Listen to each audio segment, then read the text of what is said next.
ജന്മാദ്യസേതൊന്നയാതിതരതച്ചാർത്തേഷ്വഭിജ്ഞസ്വരാട്ട് തേനേ ബ്രഹ്മഹൃദായ ആദികവയെ മുഖ്യന്തേ സൂരയ തേജോ വാരിമൃതാം യഥാ വിനിമയോ യത്ര ത്രിസർഗോമുഷാ ധാമ്ന സ്വേന സദാ നിരസ്തകുഹകം സത്യം പരം ധീമഹി.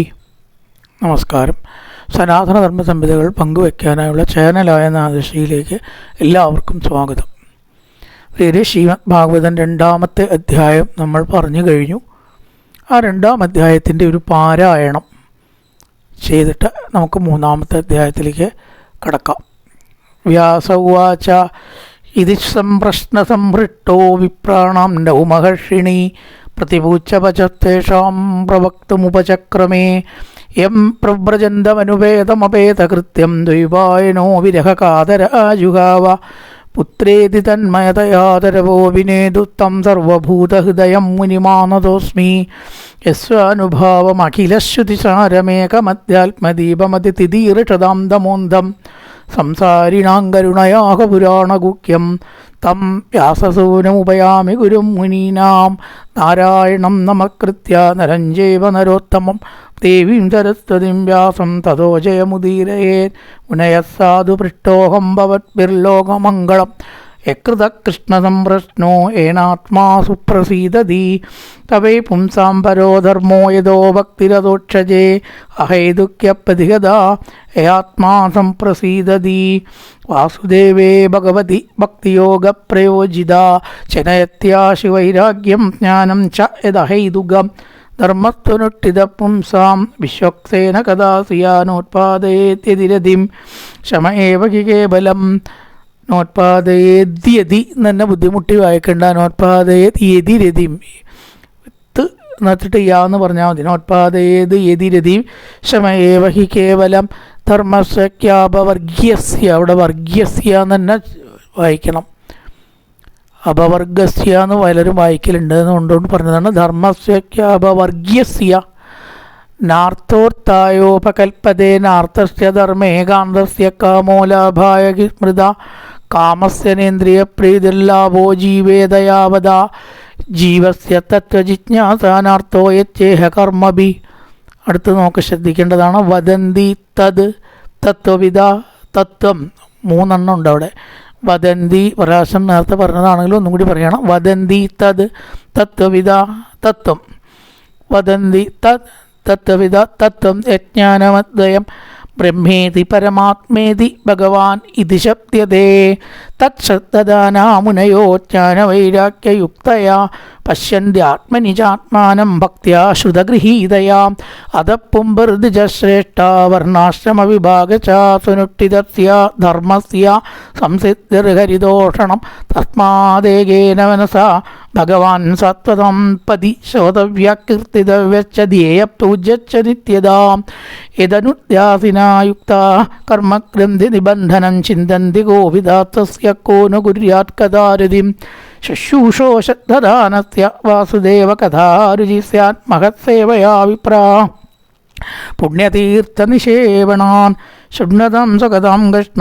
പുണ്യശ്രവണകീർത്തനാകൃത്യന്തർത്ഥോ കഭദ്രാണി വിദിനോതി സുഹൃസ്തതാം നഷ്ടപ്രായേഷു അഭദ്രേഷു നിത്യം ഭാഗവതസേവയാ ഭഗവത്യുത്തമശ്ലോകേ ഭക്തിർഭവതി നൈഷ്ഠികീ തദാ രജത്തമോ ഭാവ കാമലോ ബാധയച്ചേ ചേത ഏതേരനാമിത്തം സ്ഥിതം തത്തേ പ്രസീദതി ഏവം പ്രസന്ന മനസോ ഭഗവത് ഭക്തിയോഗത ഭഗവത് തത്വവിജ്ഞാനം മുക്തസംഗസ്യ ജായതേ ഭിത്യതേ ഹൃദയ ഗ്രന്ഥി ചിത്യന്തേ സർവസംശയാ ക്ഷീയന്തേ ചാത്യകർമാണി ദൃഷ്ട ഏവാത്മനീശ്വരേ അതോ വൈ കവയോ നിത്യം ഭക്തിം പരമയാമുദ വാസുദേവേ ഭഗവതി കുർവന്ത്യാത്മപ്രസാദിനി സത്വന്റെ ജത്തമ ഇതി പ്രകൃതിർഗുണാത്തേ ദപ്പരപുരുഷേകൈകാസ്യദത്തേ തിത്യാദേ ഹരിവിരിഞ്ചി ഹരേരിതജ്ഞാശ്രയാംസി തത്ര ഖലു സത്വതനോ നൃണാം സ്യു പാർത്ഥിവദാരുണോ ധൂമസ്തസ്മാദഗ്നിത്രയീമയ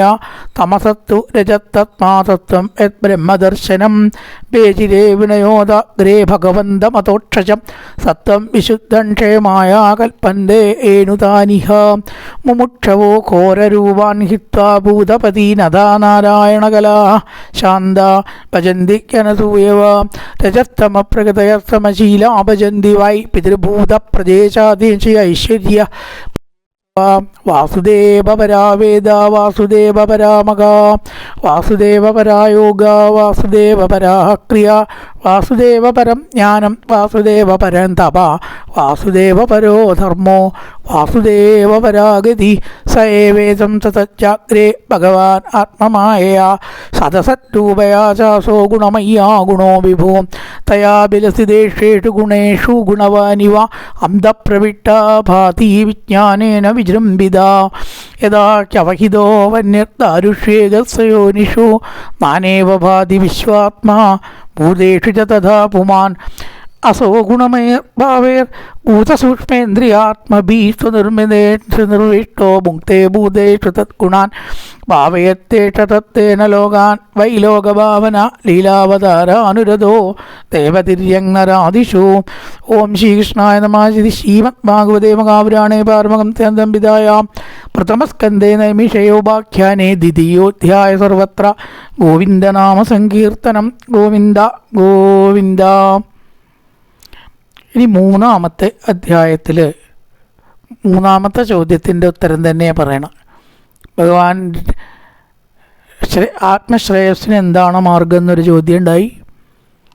ഭഗവാന്റെ കർമ്മങ്ങൾ എന്തൊക്കെയാണെന്നൊരു ചോദ്യം ഉണ്ടായി.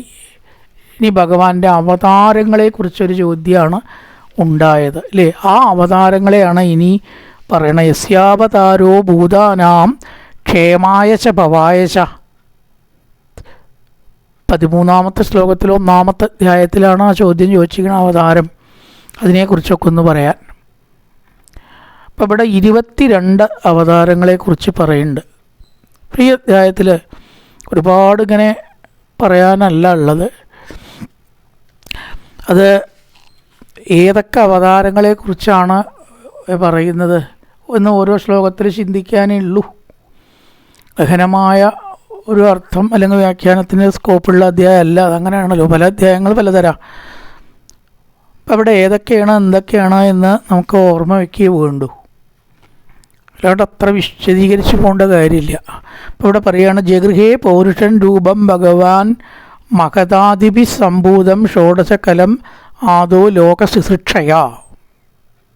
മുമ്പത്തെ അധ്യായത്തിൽ പറഞ്ഞത് തന്നെയാണ് ലോക ശുശ്രൂഷയ എന്നുള്ളതുകൊണ്ട് പറഞ്ഞത്. ലോകത്തെ സൃഷ്ടിക്കാൻ വേണ്ടിയിട്ട് ആദ്യം ഭഗവാൻ ലോകത്തെ സൃഷ്ടിക്കാൻ വേണ്ടിയിട്ട്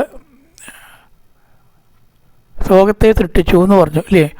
അപ്പോൾ ആ ലോക സൃഷ്ടിക്ക് വേണ്ടിയിട്ട് ആണ് ഗുണം ഇല്ലാത്ത ഭഗവാൻ ഗുണം സ്വീകരിച്ചത്. അങ്ങനെയാണ് ആദ്യത്തെ ഒരു ഇതിനു തൊട്ട് മുമ്പത്തെ അധ്യായത്തിൽ പറയണത്. അപ്പം അതിനെ തന്നെ ഇവിടെ ആ സൃഷ്ടിയെ പറഞ്ഞിരിക്കുകയാണ്. അപ്പോൾ ആ ഒരു സൃഷ്ടി അവഹിതോ എന്നൊക്കെ പല രീതിയിൽ മുമ്പത്തെ ഇതിൽ പറഞ്ഞതുകൊണ്ടാണ്. അപ്പോൾ ഭഗവാനെ ആ കഥകൾ നമ്മൾ ധാരാളമായിട്ട് കേൾക്കുമ്പോൾ എല്ലാവിധ സംശയങ്ങളും നീങ്ങും. സദസത് രൂപയാ ചാസോ ഗുണമയ്യ ഗുണോ വിഭൂ എന്ന് 30ാമത്തെ ശ്ലോകത്തിൽ പറഞ്ഞു. ഇതിൻ്റെ മുമ്പത്തെ അധ്യായത്തിൽ 30ാമത്തെ ശ്ലോകം നോക്കുക. സവേവേദം സതജാഗ്രേ ഭഗവാൻ ആത്മമായ സദസത് രൂപയാ ചാസോ ഗുണമയ്യ ഗുണോ വിഭൂ. അഗുണനായിട്ടുള്ള വിഭൂ ഗുണത്തെ സ്വീകരിച്ച് സത്വം അസത്വമായിട്ട് പ്രപഞ്ചത്തെ സൃഷ്ടിച്ചു. ഏവേദം പറഞ്ഞാൽ ഇതിനെ പ്രപഞ്ചത്തെ എന്നർത്ഥം.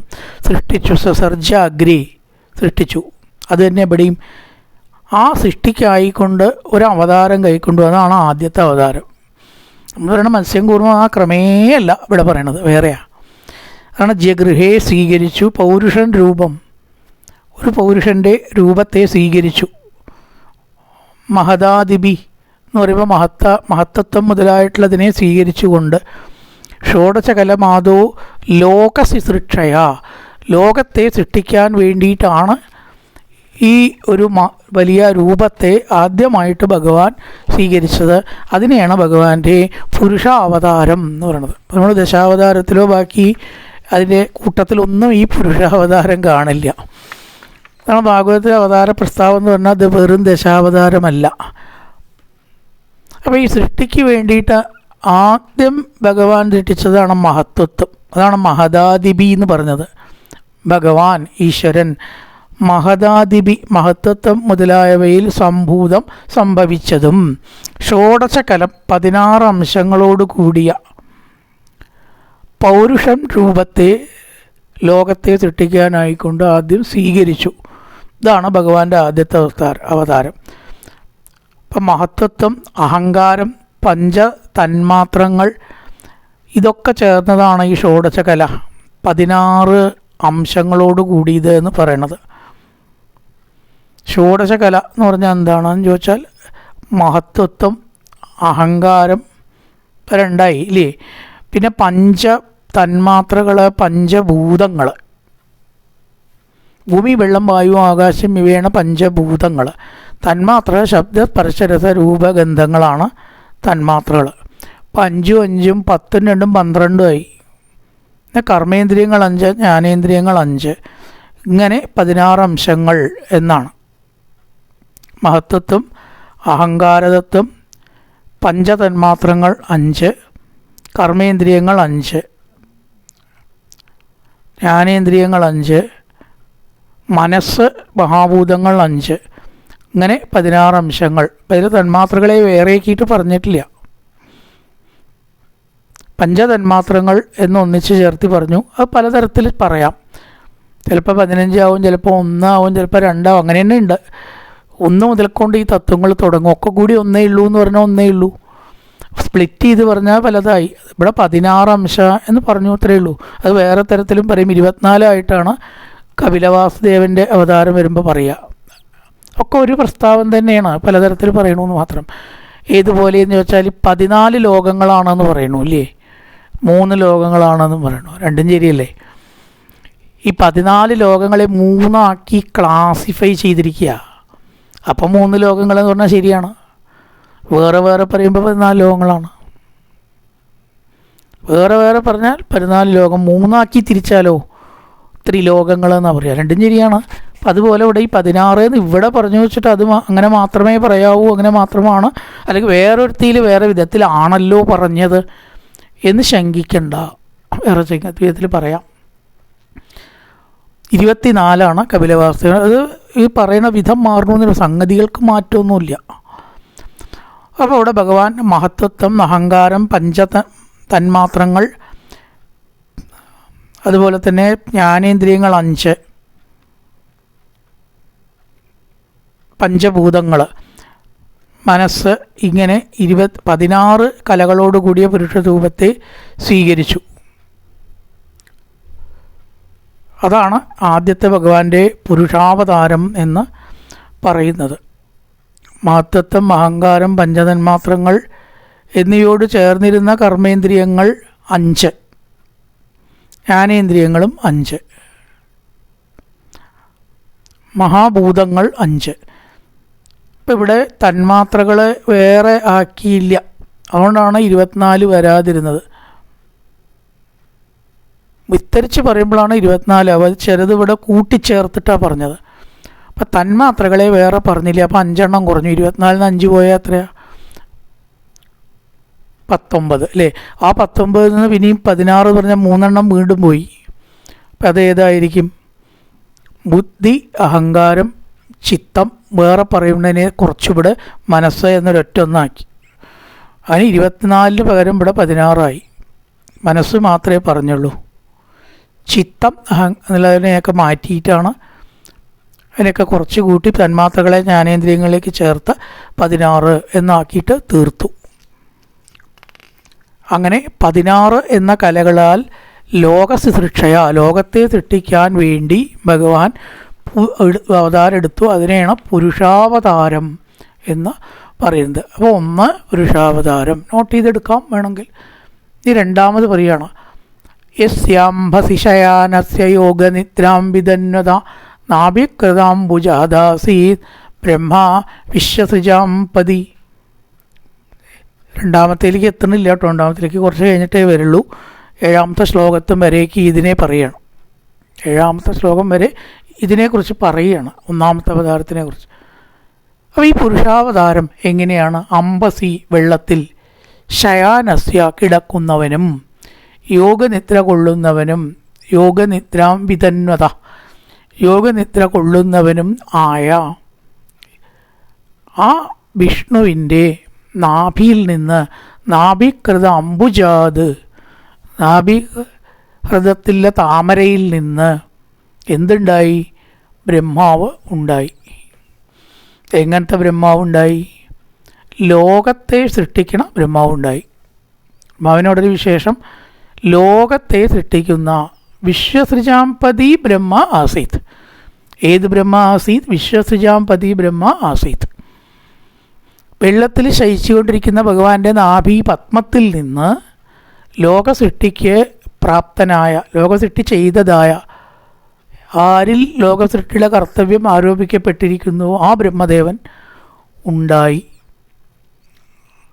യസ്യ അംബസിശയാനസ്യ യോഗനിദ്രാം വിതന്വത യോഗനിദ്ര കൊള്ളുന്ന അവൻ്റെ നാഭിയിൽ നിന്ന്, നാഭിക്കത് അംബുജാദാസീത് നാഭീദ്വാരത്തിലെ താമരയിൽ നിന്ന്, വിശ്വസൃജാംപതി ബ്രഹ്മ ആസീത് ലോകത്തെ സൃഷ്ടിക്കുന്ന ബ്രഹ്മാവ് ഉണ്ടായി.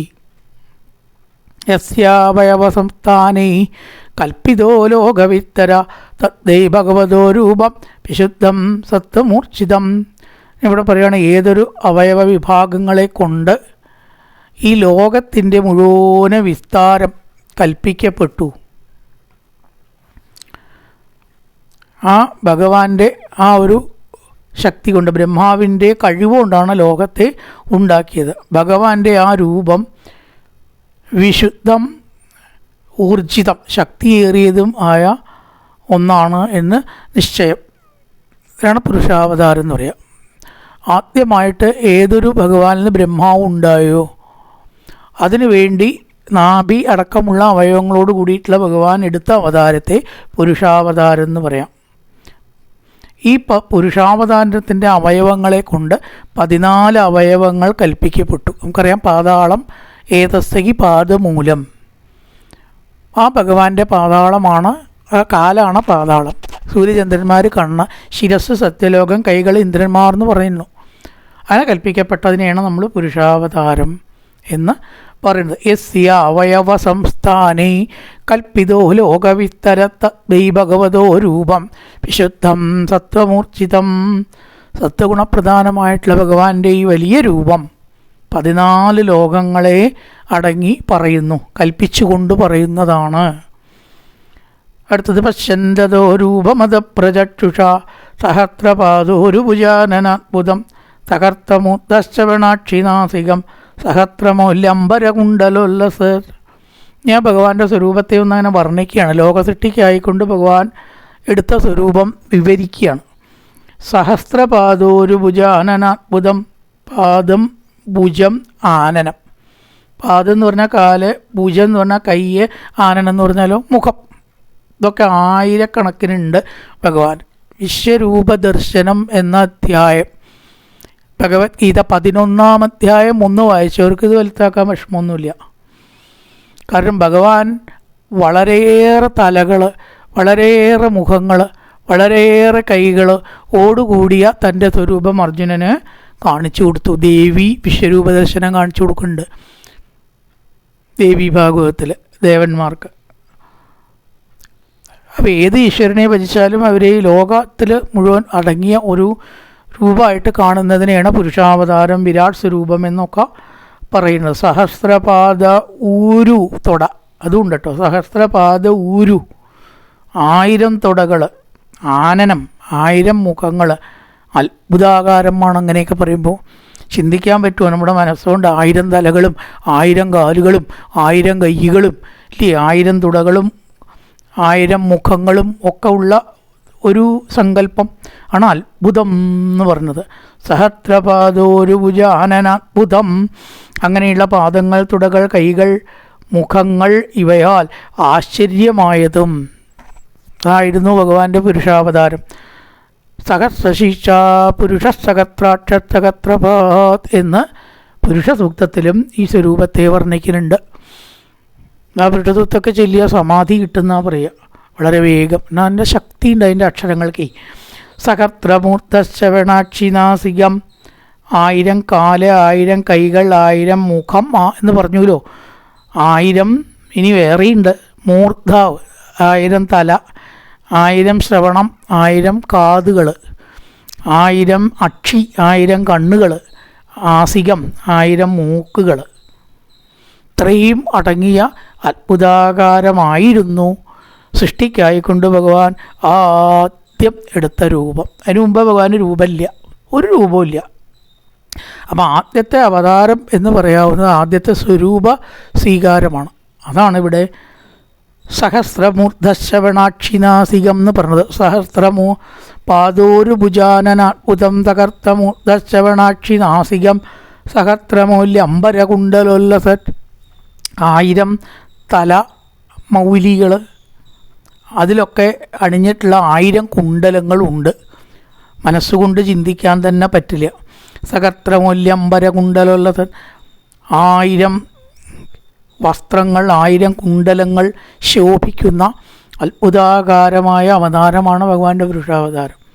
അപ്പോൾ ആ ശ്ലോകം 2 മുതൽക്ക് 2, 3, 4 വിരാട് സ്വരൂപമാണ്. ഇനി അത് തന്നെ പറയണത്. ഏതന്നാനാവതാരാണാം നിദാനം ബീജമവ്യം യസ്യാംശാംശേന സൃജ്യന്തേ ദേവതിര്യങ്ങരാദയ. ഇതൊന്ന് നാനാവതാരാണാം, എല്ലാ അവതാരങ്ങളുടെയും ഇരിപ്പിടമാണ്. ഇവിടുന്ന് അങ്ങോട്ട് പറയാൻ പോകുന്ന എല്ലാ അവതാരങ്ങളുടെയും മൂലസ്ഥാനമാണ് ഇത്, ഉൽപ്പത്തി സ്ഥാനം. ഇവിടുന്നാണ് ബാക്കി അവതാരങ്ങളൊക്കെ ഉണ്ടാവുന്നത്.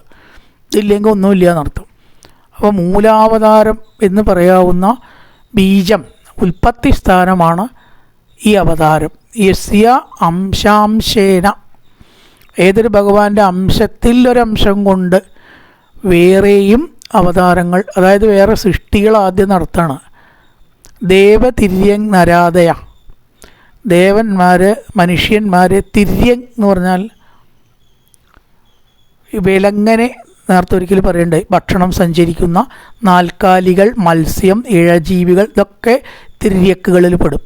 ഒറ്റ വിഭാഗമാക്കിയിരിക്കണം തിര്യക്ക്. നമ്മൾ തിര്യക്കല്ല, കാരണം നമ്മുടെ ഭക്ഷണം കീഴ്പ്പെട്ടാണ് സഞ്ചരിക്കുന്നത്, വൃക്ഷങ്ങളുടെ മേപ്പെട്ടാണ്. അപ്പം വൃക്ഷങ്ങളും തിര്യക്കല്ല, നമ്മളും തിര്യക്കല്ല. വൃക്ഷങ്ങളുടെ മേപ്പെട്ടാവുമ്പോൾ നമ്മുടെ കീഴ്പ്പെട്ടാണ്. ഇത് രണ്ടും തിര്യക്കിൽ പെടുത്തില്ല. വൃക്ഷങ്ങൾ തിര്യക്കല്ല, നമ്മളും തിര്യക്കല്ല. ബാക്കി മൃഗങ്ങളൊക്കെ തിര്യക്കുകളാണ്. അവയെയും സൃഷ്ടിച്ചു. മനുഷ്യന്മാർ, ദേവന്മാർ, തിര്യക്കുകൾ, പ്രാണി വർഗങ്ങൾ, പിന്നെ സസ്യജാലങ്ങൾ. പ്രത്യേകം പറയേണ്ട ആവശ്യമില്ലല്ലോ, അതുകൊണ്ടവിടെ പറഞ്ഞില്ല എന്നേ ഉള്ളൂ. അവയെയും സൃഷ്ടിച്ചു. സഹസ്രമൂല്യ അംബരകുണ്ടലോല്ലസൽ സഹസ്രമൂർധ ശ്രവണാക്ഷിനാസികം. 1000 മൂർധാവ് എന്ന് പറഞ്ഞാൽ തലയുടെ മുകളിലുള്ളതാണ്. മൗലി എന്ന് പറഞ്ഞാൽ തല, അതിൻ്റെ മുകളിലുള്ള മൂർധാവ് വേറെ ഉണ്ടല്ലോ. ശ്രവണാക്ഷി നാസികം, 1000 കണ്ണ്, 1000 ചെവി, 1000 മൂക്ക്, 1000 വസ്ത്രങ്ങൾ, 1000 കുണ്ടലങ്ങൾ. ഇവ ഉല്ലസിക്കുന്ന പുരുഷാവതാരം സ്വീകരിച്ച് എല്ലാ അവതാരങ്ങളുടെയും ഉൽപ്പത്തി സ്ഥാനമായ ഇതിനെ തുടർന്ന് ദേവതിര്യങ്ങരാദയ, ദേവന്മാർ, തിര്യക്കുകൾ, മത്സ്യം, കൂർമ്മ, ഏഴജീവികൾ, പശു, നാൽക്കാലി, മൊത്തം അവയെ തിര്യക്ക് എന്ന് പറയും. ഹൊറിസോണ്ടൽ ഇംഗ്ലീഷിൽ പറയാച്ച, ഇങ്ങനെ ഉള്ളവ ഹൊറിസോണ്ടൽ ആയിട്ടുള്ള സൃഷ്ടികൾ, ആദയ, അവയെ സൃഷ്ടിച്ചു. അപ്പം എല്ലാറ്റിൻ്റെയും നിധാനം ബീജമവ്യയം, ഉൽപ്പത്തി സ്ഥാനമാണ് എന്ത്? ഈ 1000 തലയും മറ്റുമുള്ള ലോകവിസ്തര 14 ലോകങ്ങളടങ്ങിയിട്ടുള്ള ആദ്യത്തെ ഭഗവാന്റെ ഒരു സ്വരൂപത്തെ എടുക്കൽ. അതിനെ ഒരു അവതാരമായിട്ട് പറയുന്നു പുരുഷാവതാരം. ഈ 6ാമത്തെ ശ്ലോകത്തിലാണ് 2ാമത്തെ അവതാരം. സ ഏവ പ്രഥമം ദേവ കൗമാരം സർഗമാർത്തിത ചചാരദുച്ചരം ബ്രഹ്മ ബ്രഹ്മചര്യമഖണ്ഡിതം. പുരുഷാവതാരം എന്ന് പറയുന്നതിൽ നിന്ന് ആ നാരായണൻ തന്നെ കൗമാരം എന്ന പേരായിട്ടുള്ള സർഗത്തെ സൃഷ്ടിച്ചു. അത് രണ്ടാമത്തെ അവതാരം എന്ന് വേണമെങ്കിൽ പറയാം. ചില പ്രഥമെന്ന ആദ്യത്തെയും പറയുന്നുണ്ട്. ഈ ആദ്യം പറഞ്ഞത് അവതാരമായിട്ട് കൂട്ടാതിരുന്നാൽ ഇതാവും ആദ്യത്തെ, കൂട്ടിയാൽ രണ്ട് നിലയ്ക്കും പറയാമെന്നർത്ഥം. പുരുഷാവതാരം എന്ന് പറഞ്ഞ സ്ഥിതിക്ക് കൂട്ടണമല്ലോ, അല്ലെങ്കിൽ പുരുഷ അവതാരം എന്ന് പറയേണ്ട അവിടെ പുരുഷ സ്വരൂപത്തെ സ്വീകരിച്ചു എന്നല്ല, അവിടെ പുരുഷ അവതാരം തന്നെയാണ് പറയണത്. ജഗഷേ പൗരുഷൻ രൂപം ഭഗവാൻ മഗധാദിബി, പുരുഷം രൂപം എന്നാണ് പറഞ്ഞത്. അപ്പോൾ അവിടെ അവതാരം അല്ലാണ്ട് എടുക്കാം. അപ്പം അങ്ങനെ വരുമ്പോൾ ആദ്യത്തെ കൗമാരം സർഗം എന്ന് പറയും. അത് കുമാര സർഗമാണ്. സനകൻ, സനന്ദൻ, സനാതനൻ, സനക്കുമാരൻ, ഈ 4 സർഗത്തെ കുമാരസർഗം എന്ന് പറയും. കുമാരസംബന്ധമായ സൃഷ്ടി എന്ന് പറയും. അത് ഭഗവാന്റെ അംശാവതാരമാണ്. സനകൻ, സനന്ദൻ, സനാതനൻ, സനകൻ, സനന്ദൻ, സനാതനൻ, സനൽകുമാരൻ ഇവ ഭഗവാന്റെ അംശാവതാരങ്ങളിലൊന്നാണ്. എന്താണ് ഈ അവതാരത്തിൻ്റെ പ്രത്യേകത എന്നാണെങ്കിൽ, ചചാര ദുശ്ചരം ബ്രഹ്മ ബ്രഹ്മചര്യം അഖണ്ഡിതം, അഖണ്ഡിതമായിരിക്കുന്ന ബ്രഹ്മചര്യത്തെ ഇവർ അനുഷ്ഠിച്ചു. വളരെ പ്രയാസമുള്ളത് എന്ന് പറഞ്ഞിരിക്കുന്നു. ഒരു ബ്രഹ്മചര്യം എന്ന് പറഞ്ഞാൽ തന്നെ ശരീരം കൊണ്ട് മാത്രമല്ല, മനസ്സുകൊണ്ടുമുണ്ട്. അതിനാണ് അഷ്ടാംഗ ബ്രഹ്മചര്യം എന്ന് പറയുക. അപ്പോൾ നമ്മൾ സാധാരണ നിലയ്ക്ക് സ്ത്രീകളെ കുറിച്ചോ, സ്ത്രീകളാണെങ്കിൽ പുരുഷന്മാരെ കുറിച്ചോ ഉള്ള ചിന്ത, അല്ലെങ്കിൽ അതെങ്ങനെയായാലും ശാരീരികമായിട്ടുള്ള ബന്ധമാണെങ്കിലും അതിനെ ഒരിക്കലും ചിന്തിക്കുക പോലും ചെയ്യാത്തത് എന്ന് പറഞ്ഞു വരുന്നു. എങ്കിലും അത് മാത്രമല്ല ബ്രഹ്മചര്യം. ബ്രഹ്മചര്യം എന്ന് പറയുമ്പോൾ ബ്രഹ്മത്തിൽ തന്നെ ഈ മനസ്സിനെ നിർത്തണം. അതാണ് അതിൻ്റെ യഥാർത്ഥ അർത്ഥം വരിക. പക്ഷെ ഇവർ സ്ത്രീ ബന്ധം വിട്ടിട്ട് തന്നെയാണ് നിന്നത്. മനസ്സൊരിക്കലും സ്ത്രീകളിൽ പോയില്ല. അത് വളരെ പ്രയാസമുള്ളതാണ്. പുരുഷനെ സംബന്ധിച്ചാലും സ്ത്രീയെ സംബന്ധിച്ചാണെങ്കിലും ഒരു ജീവിക്കും അങ്ങനെയുള്ളതില്ലാതെ ഇരിക്കാൻ സാധ്യമല്ല. സാധാരണ നിലയ്ക്ക് അഥവാ ഇരുന്നാൽ അത് വേറെ ദോഷങ്ങൾ സൃഷ്ടിക്കും, ശാരീരികമായിട്ട് മാനസികമായിട്ട്. അതിനാണ് ഈ ഗൃഹസ്ഥാശ്രമം മനുഷ്യന് വെച്ചിരിക്കുന്നത്.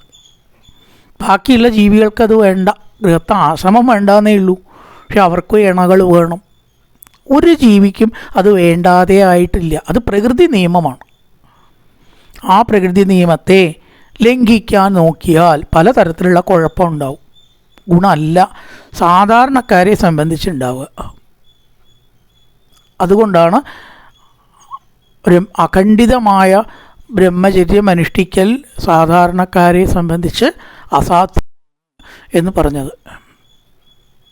പക്ഷേ അത് ഇവർ ആചരിച്ചു. ചിലർക്ക് മാത്രമേ കഴിയുള്ളൂ. ശങ്കരാചാര്യർ, വിവേകാനന്ദ സ്വാമികൾ, അങ്ങനെയുള്ള വളരെ അപൂർവം. അല്ലാത്തവർ അതിന് പുറപ്പെടരുത് എന്നാണ് ശരീരശാസ്ത്രജ്ഞന്മാർ പറയണത്. ശരീരശാസ്ത്രജ്ഞന്മാർ, ആത്മീയക്കാരും രണ്ടു കൂട്ടരും അതൊക്കെ ഒന്ന് തന്നെയാണ്. അതുകൊണ്ട് അഖണ്ഡമായിരിക്കുന്ന ബ്രഹ്മചര്യം പലതരത്തിലുള്ള പ്രശ്നങ്ങൾ സൃഷ്ടിക്കുന്നത് കൊണ്ട് ഗൃഹസ്ഥാശ്രമത്തിൽ കൊണ്ട് പരിമിതമായ രീതിയിൽ ബ്രഹ്മചര്യത്തെ ലംഘിക്കുക, പരിമിതമായ രീതിയിൽ ലംഘിക്കുക, അനുവദിക്കപ്പെട്ട രീതിയിൽ ശാസ്ത്രദൃഷ്ട്യ ബ്രഹ്മചര്യം അല്ലാതെ ആവാം. അതിൽ തെറ്റില്ല. ഒരു പത്നിയിൽ ഒരാൾക്ക് താല്പര്യം ഉണ്ടാവുക, ഒരു ഭർത്താവിൽ ഒരു സ്ത്രീക്ക് താല്പര്യം ഉണ്ടാവുക, അത് തെറ്റല്ല. മാത്രമല്ല അങ്ങനെ ആയാൽ ഈ ശരീരത്തെ നമുക്ക് നിലനിർത്താൻ പറ്റുള്ളൂ, ജീവിതത്തെയും ശരീരത്തെയും നിലനിർത്താൻ സാധിക്കുള്ളൂ. അല്ല എന്ന് ആരെങ്കിലും വിചാരിക്കുന്നുണ്ടെങ്കിൽ അത് വിഡ്ഢിത്താണ്. ഒന്നെങ്കിലും അയാൾക്ക് വല്ല കുഴപ്പമുണ്ടാവും, ശരിക്കാണ് പറയാമെങ്കിൽ എന്തെങ്കിലും ഒരു കുഴപ്പം അയാൾക്കുണ്ടാവും. അല്ലെങ്കിൽ അയാൾ ശരിയായ കാര്യങ്ങളെ മനസ്സിലാക്കുന്നില്ല. അല്ലാതിരിക്കുന്നിടത്തോളം കാലം ഒട്ടും ആ വിഷയം വിട്ടു നിൽക്കാൻ ആർക്കും സാധിക്കില്ല. അങ്ങനെ വേണമെന്ന് പറയണമില്ല. അഥവാ വിട്ടു നിന്നാലും അത് ദോഷമേ ചെയ്യൂ സാധാരണക്കാരെ സംബന്ധിച്ച്. അപ്പോൾ ഇവിടെ ബ്രഹ്മചര്യം അഖണ്ഡിതം എന്നുള്ളതിനോടത്താണ് ഇപ്പോൾ ഇതിനെപ്പറ്റി പറഞ്ഞത്. ഇവിടെ പറയുന്നത് ചചാര ദുശ്ചരം, വളരെ പ്രയാസമുള്ള പദ്ധതിയാണ് ബ്രഹ്മചര്യം. അതാവട്ടെ ഈ സനകാദികൾ അനുഷ്ഠിച്ചു. സ ഏവ പ്രഥമം ദേവ കൗമാരം സർഗമാസ്ഥിത. വളരെ ബുദ്ധിമുട്ടുള്ള ബ്രഹ്മചര്യം അഖണ്ഡിതം, ഒരിക്കലും ലംഘിക്കാത്ത അഖണ്ഡിതമായ ബ്രഹ്മചര്യം അനുഷ്ഠിച്ച കുമാരസർഗത്തെ ഭഗവാൻ സ്വീകരിച്ചു. കൗമാരം സർഗം, കുമാരസർഗം. സനകൻ, സനന്ദൻ, സനാതനൻ, സനകുമാരൻ, ഇവയാണ് കുമാരസർഗം എന്ന് പറയുന്നത്. 4 അവതരിച്ചു. സനകൻ, സനന്ദൻ, സനാതനൻ, സനകുമാരൻ. ഇവരെ സനകാദികൾ എന്ന് പൊതുവേ പറഞ്ഞു വരുന്നു. ഇതാണ് ഭഗവാന്റെ ഇവിടെ 2ാമത്തെ അവതാരം. ഇനി അടുത്ത് ദ്വിതീയം. ഇപ്പം ഇതിവിടെ ആദ്യമായിട്ട് അവതാരമായിട്ടാണ് പറഞ്ഞത്. പുരുഷ സ്വരൂപത്തെ സ്വീകരിച്ചത് അവതാരമാക്കിയിട്ടില്ല. അതൊരു രൂപം എടുത്തു എന്ന് പറഞ്ഞു. ആ രൂപത്തിൽ നിന്നാണ് അവതാരങ്ങൾ ഉണ്ടായത്. അപ്പോൾ പ്രഥമം അവതാരം എന്ന് പറഞ്ഞാൽ കുമാരസർഗമാണ്. പക്ഷെ അവതാരം എന്ന് അതിനെ ഇങ്ങനെ പറയണമെന്നേ ഉള്ളൂ. അതൊരു അവതാരമല്ല ശരിക്ക്. കുമാരസർഗമാണ് 1ാമത്തെ പ്രഥമം പറഞ്ഞിരിക്കുന്നതോടെ. ദ്വിതീയം തുഭവായാസ്യ, 2ാമത്തേതായിട്ട് രസാതലഗതാം മഹിം ഉദ്ധരിഷ്യന്നുപാദത്ത യജ്ഞേശസൗകരം ബഭൂ. ഭൂമി വെള്ളത്തിൽ താണപ്പോൾ രസാതലത്തെ പ്രാപിച്ചതായ മഹി ഭൂമിയെ ഉദ്ധരിക്കാനായിക്കൊണ്ട് യജ്ഞേശ്വരൻ സൗകരം രൂപം, സൗകരം പന്നിയുടെ രൂപത്തെ സ്വീകരിച്ചു. ഉപാദത്ത സ്വീകരിച്ചു. അപ്പോൾ പ്രഥമം കുമാരസർഗം. പുരുഷാവതാരം അതിനു മുമ്പേ ഇതിനൊക്കെ വേണ്ടി എടുത്തിട്ടുള്ള ആദിമൂല രൂപം എന്ന് പറയാം. പുരുഷാവതാരം 1000 കൈകൾ, 1000 തലകൾ, 1000 കാല് എന്നുള്ളതൊക്കെ അവതാരമാക്കിയിട്ടില്ല. അത് പുരുഷ രൂപം. പിന്നെ പ്രഥമം കുമാരസർഗം. 2ാമത് ദ്വിതീയന്തുഭവായ ആസ്യ രസാതലഗതാമകിം ഉദ്ധരിഷ്യൻ. രസാതലത്തിലേക്ക് വെള്ളത്തിലേക്ക് താഴ്ത്തിയ മഹീഭൂമിയെ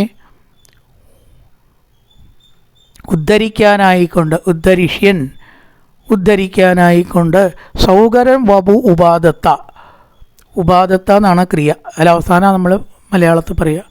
പോയി വന്നു, അവൻ പോയി.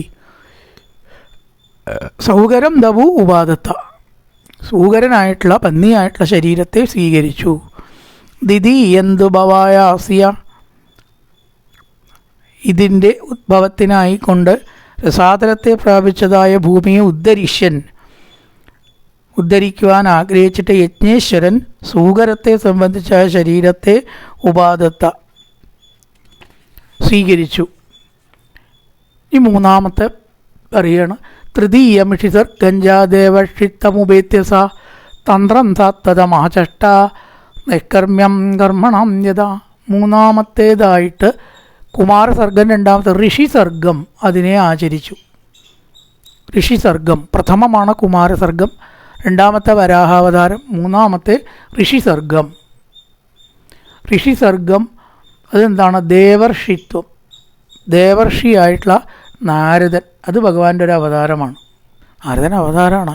അപ്പം അത്രയധികം യോഗ്യതയുണ്ട് നാരദന്. നമ്മളിടയ്ക്ക് ഒരാളെ കളിയാക്കിയിട്ട് അവരിൽ എന്തിനാ ഈ നാരദൻ്റെ പണി എടുക്കണമെന്ന് ചോദിക്കും. ഏഷണിക്കാരനാണ് നാരദൻ നമ്മൾ കണക്കാക്കി വെച്ചിരിക്കണം. അങ്ങനെ പറയരുത്, അത് വളരെ തെറ്റാണ്. അവതാരത്തിനെ ഭഗവാനെ അങ്ങനെ പറയാൻ പാടും, ഏഷണിക്കാരൻ. ഭഗവാന്റെ അവതാരമാണ് നാരദൻ. അപ്പം അദ്ദേഹം ഏത് തരത്തിലുള്ള കലഹം ആണ് ഉണ്ടാക്കിയിരിക്കുന്നത്? ദുഷ്ടന്മാരുടെ വധത്തിന് വേണ്ടിയിട്ടാണ്. അല്ലാത്ത ഒരു കലഹവും നാരദൻ ഉണ്ടാക്കിയിട്ടില്ല. ദുഷ്ടസംഹാരത്തിനും ശിഷ്ട സംരക്ഷണത്തിനും ലോകരക്ഷയ്ക്കും ചില ഏഷണികൾ പറഞ്ഞിട്ടുണ്ട്. അത് ഈശ്വരൻ്റെ നിയോഗപ്രകാരം പറഞ്ഞതാണ്, ലോകരക്ഷയ്ക്കായി കൊണ്ടാണ്. കാരണം നാരദൻ കലഹപ്രിയനല്ല. എവിടുന്ന് വന്നു ചോദിച്ചാൽ ദേവീഭാഗവത്തിൽ പറയുന്നത് നാരദോ കലഹപ്രിയ. കൃതിക്കിൽ നാരദോ അകലഹപ്രിയ എന്നത്രേ ശരിക്ക്, അങ്ങനെയും വായിക്കാം. ആ അകലഹപ്രിയ എന്ന് തെറ്റി വായിച്ചിട്ട് എന്താക്കി, നാരദോ കലഹപ്രിയ. കലഹപ്രിയനല്ല, സത്യത്തിൽ ശാന്തനാണ്. പക്ഷേ ദുഷ്ടസംഹാരത്തിന് ചില ഏഷണികൾ അദ്ദേഹം ഈശ്വര നിയോഗത്തെ ചെയ്തിട്ടുണ്ട്. ഓട്ടെ തന്ത്രം സത്തജമാചഷ്ട നൈകർമ്മ്യം കർമ്മണാംഗത, വിവാഹം കഴിക്കുകയോ ലോകജീവിതം അനുസരിക്കുകയോ ചെയ്യാത്ത ഒരവതാരം തന്നെയാണ് ഇദ്ദേഹത്തിൻ്റെയും. അതിനാണ് ഋഷിസർഗം. ഋഷിസർഗഞ്ച ദേവർഷിത്തമുപേത്യസ, ദേവർഷിയായി നാരദനായിട്ട് ഉപദേശിച്ചു വൈഷ്ണവതന്ത്രത്തിൻ്റെ ആ സംഗതികളെ ലോകത്തിൽ പറഞ്ഞു. തന്ത്രം സാത്വതമാചട്ട നൈകർമ്മ്യം കർമ്മണ, നാരദ പഞ്ചസൂത്രം, നാരദ പഞ്ചരത്നം, നാരദ ഭക്തിസൂത്രം. നാരദൻ ഭക്തിയെക്കുറിച്ച് പറയുന്ന സൂത്രങ്ങൾ നാരദ ഭക്തി സൂത്രം, നാരദ പഞ്ചരാത്രം എന്നൊക്കെ ഉള്ളത്. അപ്പോൾ വൈഷ്ണവ ഭക്തിയുടെ പ്രാധാന്യത്തെക്കുറിച്ച് ലോകത്തിന് പറഞ്ഞു കൊടുത്തത് അതിന് വേണ്ടിയുള്ള അവതാരമാണ് ഋഷിസർഗം എന്ന് പറയുന്ന ദേവർഷി ആയിട്ടുള്ള നാരദനായ അവതാരം. തന്ത്രം സത്തതമാചഷ്ട നൈകർമ്മ്യം കർമ്മണം യഥാ, നൈകർമ്മ്യം വിവാഹം കഴിക്കാത്ത നിഷ്കർമ്മമായിട്ടുള്ള കർമ്മം ചെയ്യാതെ വിട്ടു നിൽക്കുക, അതിൻ്റെ മാർഗം വിഷ്ണു വ്യക്തിയെ കാണിക്കാൻ, അങ്ങനത്തെ തന്ത്രത്തെ ലോകത്തിൽ പ്രതിഷ്ഠിക്കാനാണ് നാരദനായിട്ട് ദേവസർഗം ഋഷിസർഗം നാരദ പഞ്ചരാത്രം എന്ന് പ്രസിദ്ധമായിട്ടുള്ള വൈഷ്ണവതന്ത്രത്തെ പ്രചരിപ്പിച്ചു, എഴുതി ഉണ്ടാക്കി സ്ഥാപിച്ചു എന്നർത്ഥം. ഇനി അടുത്ത തുര്യേ എന്ന് പറഞ്ഞാൽ നാലാമത് നമ്പറിട്ട് എഴുതി വെച്ച് പഠിക്കേണ്ട കാര്യങ്ങളാണ്. 1 കുമാരസർഗം, സനകാദികൾ. 2 വരാഹാവതാരം. 3 നാരദാവതാരം. 4 തുര്യേ എന്ന് പറഞ്ഞാൽ 4 ധർമ്മകലാസർഗേ നരനാരായണ ഋഷി. അതും തപസ്സിൻ്റെയും ബ്രഹ്മചര്യത്തിൻ്റെയും വഴി ഒരു വഴി തന്നെയാണ്. നരനാരായണന്മാരായിട്ട് അവതരിച്ച 1000 കൊല്ലം തപസ്സും 1000 കൊല്ലം യുദ്ധവും ചെയ്ത് സഹസ്ര കവചനെ കൊന്നു എന്നൊരു കഥ. ധർമ്മകലാസർഗേ, ധർമ്മപത്നിയിലുള്ള സൃഷ്ടിയിൽ നരനാരായണൗ 2 എന്നുള്ളതിനാണ് ഔ എന്ന് പറയുക. നരനാരായണന്മാർ എന്ന ഋഷികളായിട്ട് ഭവിച്ചിട്ട് ആത്മോപശമനോപേതം, മനസ്സിൻ്റെ ഉപശമത്തോടു കൂടിയതും പ്രയാസമുള്ളതും ആയ തപസ്സിനെ ചെയ്തു. തപസ് ബ്രഹ്മചര്യം മുതലായിട്ടത് ബുദ്ധിമുട്ടാണെന്ന് നേരത്തെ പറഞ്ഞു. അതുപോലൊരു അവതാരം തന്നെയാണ് നാരനാരായണ അവതാരം. തുര്യേ ധർമ്മകലാസർഗേ, ധർമ്മപത്നിയായിരിക്കുന്ന തൻ്റെ സൃഷ്ടിയിൽ, ധർമ്മപത്നിയിലുള്ള സൃഷ്ടിയിൽ നരനാരായണാവതാരം സ്വീകരിച്ചു. മേരുദേവിയിലാണ്. ഈ 5 പഞ്ചമക്കപിലോ നാമ സിദ്ധേശക്കാല വിപ്ലുതം പ്രോവാച അസുരയേ സാഖ്യം തത്വഗ്രാമവിർണയം. 5 കപിലനായിട്ട് സാഖ്യയോഗത്തെ ലോകത്തിൽ സ്ഥാപിക്കാനും അവതരിച്ചു. സമയമായില്ലേ? 37 ബാക്കി അടുത്ത ദിവസം. കായേന വാചാ മനസേന്ദ്രിയർവാമുദ്യാത്മനാ വാ പ്രകൃതേ സ്വഭാവാൻ കരോതി യത്യർത്ഥകലം പരസ്മൈ നാരായണായേതി സമർപ്പയാമി.